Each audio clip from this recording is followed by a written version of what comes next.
Praise the Lord. मसीह यीशु के बाबरकत नाम में आपकी सलामती हो। अगर आपने पहले के दोनों पैगाम सुने हैं तो आप जान चुके होंगे कि खुदा हमें मसीह में नया मखलूक बनाता है। पुरानी ज़िंदगी ख़त्म हो जाती है, हम पाक रूह की रहनुमाई में नई राहों पर चलने लगते हैं। लेकिन सवाल ये है कि अब हम नया मखलूक हैं तो हमें करना क्या है। नए मखलूक खुदा की खिदमत के लिए बुलाई गए हैं।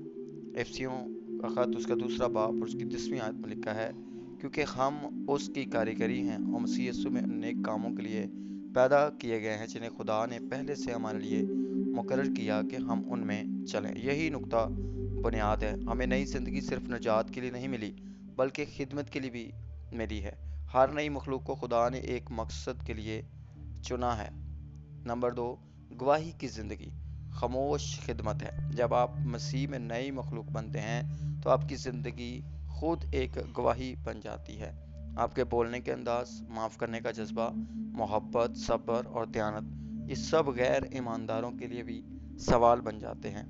आखिर इसमें फ़र्क क्या है? यीशु ने फरमाया, तुम्हारे नेक कामों को देख कर लोग, तुम्हारे जो नेक अमाल है लोगों के सामने जब ज़ाहिर होंगे, रोशन होंगे, तो तुम्हारे बाप की जो आसमान पर है तमजीद करेंगे। मत्ती की इंजील जब हम पढ़ते हैं 5वां बाब उसके 16वें आयत के अंदर इस तरह से कुछ लिखा हुआ है। दूसरों की खिदमत एक अमली मोहब्बत को साबित करती है। यकूब का ख़त जब हम दूसरा बाब और उसकी 17 आयत पढ़ते हैं तो वहाँ पर लिखा है, ईमान बगैर इमाल के मुर्दा है। नई मखलूक दूसरों की मदद करने, यतीमों, बेवाओं, बीमारों और ज़रूरतमंदों के लिए काम करती है। याद रखें, हमारी खिदमत छोटी हो या बड़ी, खुदा उसे इस्तेमाल करता है।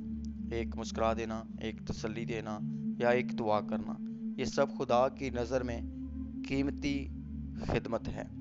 नई मखलूक दुनिया में तब्दीली का एक आला है। खुदा नई मखलूक को इस्तेमाल करता है ताकि दुनिया में नया काम करें।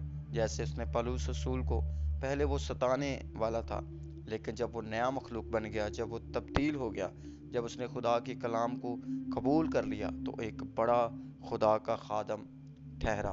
वैसे ही आज भी खुदा आपको अपने ख़ानदान में अमन लाने के लिए, अपने ख़ानदान के अंदर एक बड़ी तब्दीली को लाने के लिए, चर्च में खिदमत करने के लिए, ऑनलाइन या ऑफलाइन दूसरों को कलाम सुनाने के लिए या माशरे में मसीह का चिराग बनने के लिए इस्तेमाल करता है। नया मखलूक रोज़मर्रा में अपनी सलीब उठाता है, जैसा कि खुदावंद यीशु मसीह ने फरमाया।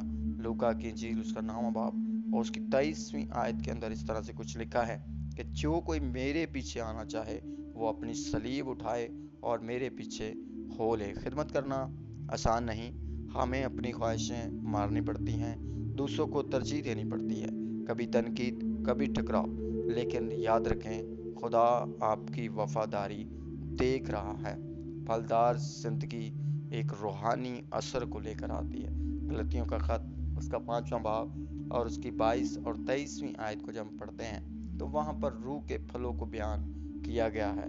मोहब्बत, खुशी, सुलह, तहम्मुल, मेहरबानी, नेकी, ईमानदारी, हिल्म, परहेज़गारी। नया मखलूक इन फलों में बढ़ता है। नई मखलूक इन फलों में बढ़ती है। ये फल ना सिर्फ हमें संवारते हैं, बल्कि दूसरों की ज़िंदगियों में भी खुदा की खुशबू को लेकर आते हैं। एक खिदमत गुजार नई मखलूक बनने के लिए आए, मेरे साथ मिलकर दुआ करें। आज आप अपने दिल से कहें, ऐ खुदावंद, मैं सिर्फ नया बनना नहीं चाहता, बल्कि तेरी खिदमत के लिए जीना चाहता हूँ। मुझे अपने मकसद के लिए इस्तेमाल कर, मुझे दूसरों के लिए बरकत बना। मेरी ज़ुबान, मेरे हाथ, मेरे कदम, सब कुछ तेरे लिए वक्फ हों। यीशु मसीह नासरी के नाम से आमीन। नई मखलूक सिर्फ बदली हुई शख्सियत नहीं, बल्कि एक मिशन पर मामूर रूहानी इंसान है। तो अगर आप नई मखलूक हैं तो खुदा की खिदमत के लिए तैयार हो जाएं और कमेंट में लिखें, मैं नया मखलूक हूँ, खिदमत के लिए तैयार हूँ। और अगली वीडियो के लिए तैयार रहिएगा, जहाँ हम सीखेंगे कि नई मखलूक में साबित कदमी रूहानी जंग कैसी लड़ी जाती है। खुदा आपको बरकत दे, आपको ब्लेस करे और हमेशा आपकी ज़िंदगी में बेहतरीन बरक़ात को जारी रखे। ज़रूर आप इस चैनल को सब्सक्राइब करें और आपके सब्सक्राइब करना, शेयर करना हमारे लिए आपकी मदद साबित होगा। यीशु के नाम से आमीन।